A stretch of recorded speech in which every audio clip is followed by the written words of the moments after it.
All right, let's begin the show then by putting the spotlight on Slurp Farm. And the parent company is Wholsum Foods. This is a company that was born out of the concern of two mothers who realized that the current food system needs some innovation. No more processed foods. We need highly nutritious foods for our children's diet. It's a company that grows 200% on a year-on-year basis. They've got marquee investors and are looking at long-term growth plans. Shauravi Malik is the co-founder of Wholsum Foods, now joining us. Thank you so much for taking time out. And I want to start off with that introduction. A concern from two mothers who said that this is an issue and we need to address it. How did it even come about that you actually started your own company and decided to solve the problem you were facing?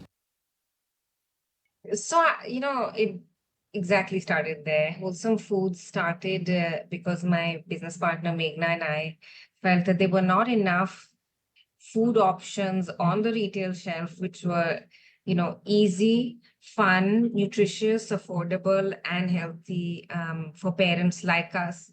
And so we decided to go out there and make our own versions of it, and that's what started the journey of Slurp Farm. Yeah, and that is pretty interesting because whether it's globally or even back home, the diets, especially when it comes to snack food and breakfasts and things like that, they are loaded with a lot of refined foods and trans fats and sugar and salt, and that can't be good for us. Look, a lot of what is available on the retail shelf today has come out of sort of 30, 40, 50 years of packaged food evolving. And the science and understanding of what children should be eating is evolving. And it's gotten to the point where we understand better today what young children should be eating. So, for example, when we were young, there wasn't that much sort of awareness of the fact that I always tell my mother this, that you shouldn't eat much sugar as children. That is something that there is a growing awareness of around today. So definitely one of the big concerns is sugar and excess sugar in food. And apart from that, lots and lots of different ingredients, be it, different types of preservatives, be it a lot of fillers in food like maltodextrin, be it just the usual concoction of things, and including colors, right? Like children's food also has a lot of colors to make it look attractive to them. And I think the understanding that these are, leading to childhood obesity, later life cancer, heart disease, all kinds of other lifestyle diseases, and that link between early childhood to later life outcomes is clearer now. So you really are what you eat.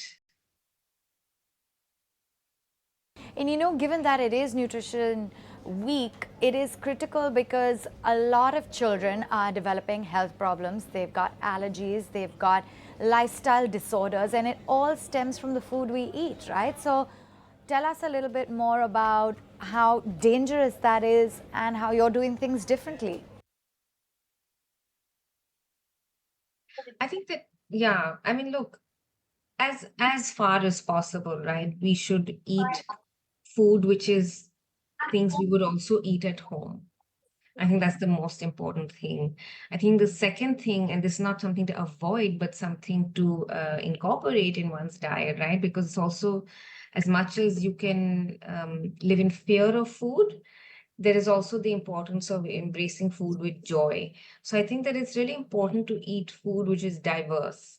So for example, you see a lot of children who, if you look at their diet, it's really maida in different forms, be it maida and a lot of different points where they will have milk in their diet, right? And so these two things come into your food in various different ways, be it in your breakfast. When you're eating it, there'll be a maida and something in your breakfast at that time with a lot of sugar or milk. Then at lunchtime, it may be there in anything that you eat, be it pasta or noodles, or be it in terms of daily food, if you're not eating chapati and rice and things, and it's there in your dinner as well. And I think it's really important to introduce children to eating a variety of whole grains. Eat your atta instead of eating maida. Eat different millets, eat lentils, eat different legumes, eat your kali dal, eat your normal dal, eat your, different types of chana. And India has so many different diverse ways of eating all these things that as Slurp Farm, we really believe in bringing all those ingredients back into food, which is easily available and easy for parents to make. So I believe that you guys are using nutritious ingredients. Tell us a little bit more about the sourcing of these ingredients and how beneficial it is versus all these processed foods. So in everything that we make, we try to make sure that that concept of diversity, but also nutrition from the food itself is always there, right? Versus having to always, it's very easy. We all pop many different multivitamin pills, but there are micronutrients in different types of millets, and we love using millets in everything that we make. We also like to use a lot of lentils and legumes in the various things that we make. We like to add a little bit of fun. So the pancake, for example, we have different types of pancakes, but we also, when we decided to make a dosa, we decided to make it the way we would at home, but to make it a bit of fun. So it has some spinach powder, so the dosa is green, and we have a pink dosa, which is made with beetroot. Recently, we've also launched, and we're going to launch one of our favorite products, cookies. And you guys also empower small farmers. You're helping to build sustainable community. You're looking at indigenous crops. So, millets are generally grown by very small farm holders, and often most of them are also women.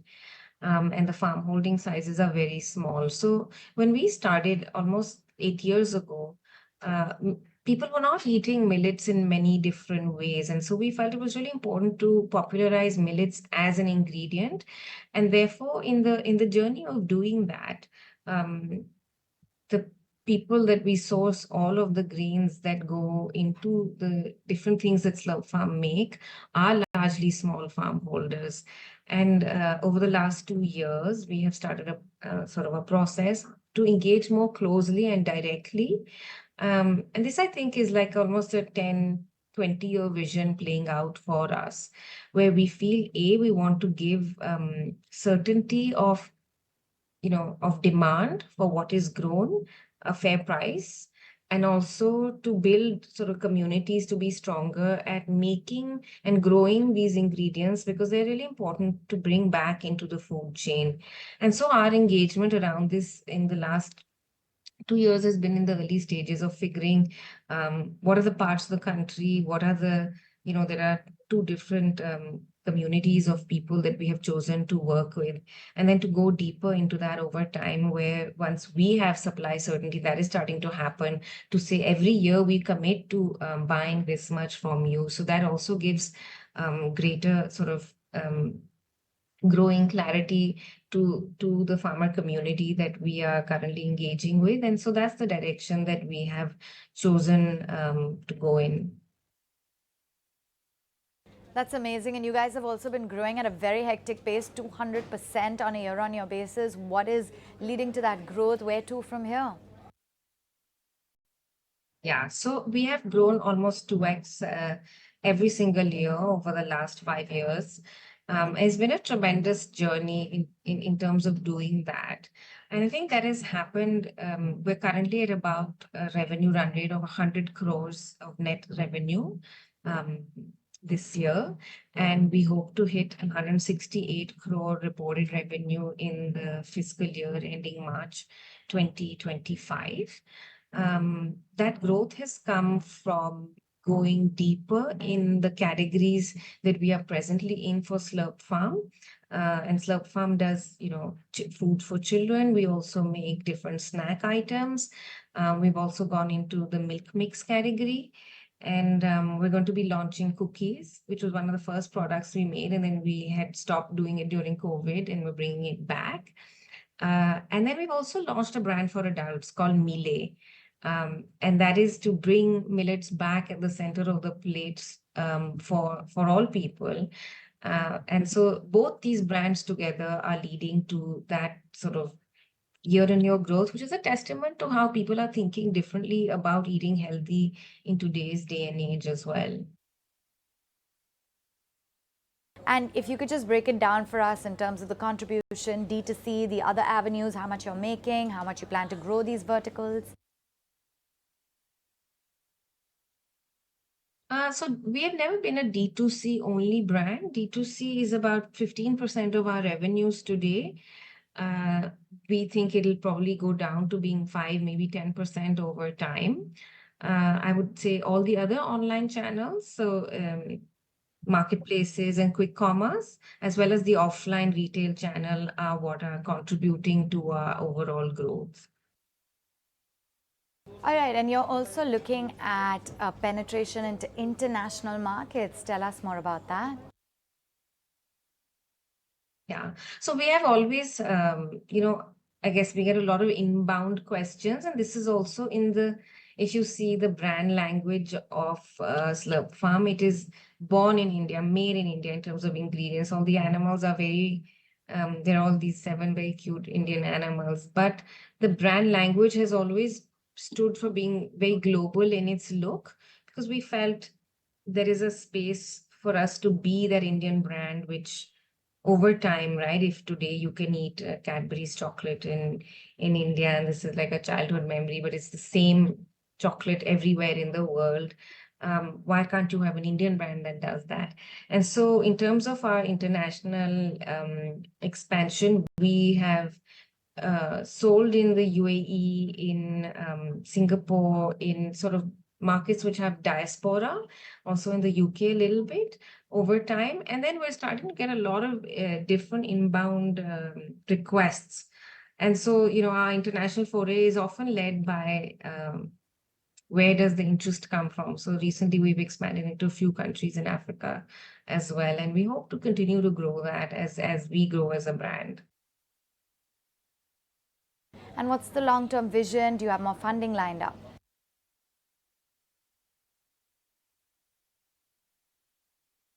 We last raised, we did a fundraise earlier this year in January. We don't intend to raise any more money for the next sort of 18 months.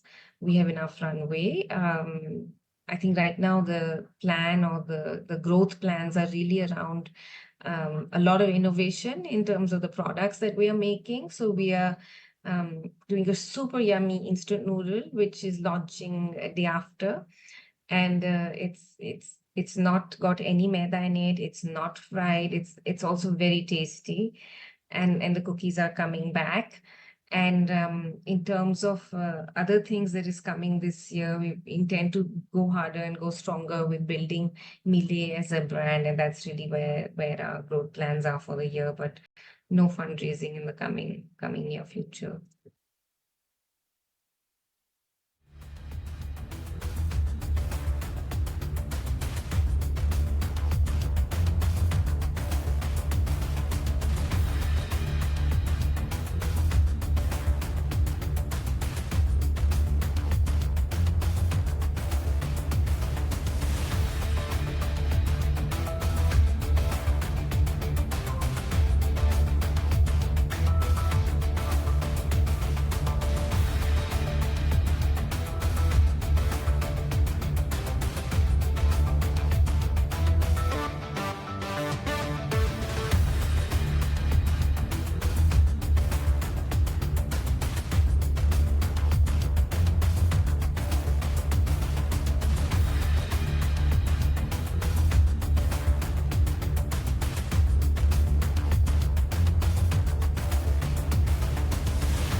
That's great. Thanks so much for joining in. Good to have you on board. If you like this video, then like, share and subscribe to ET Now.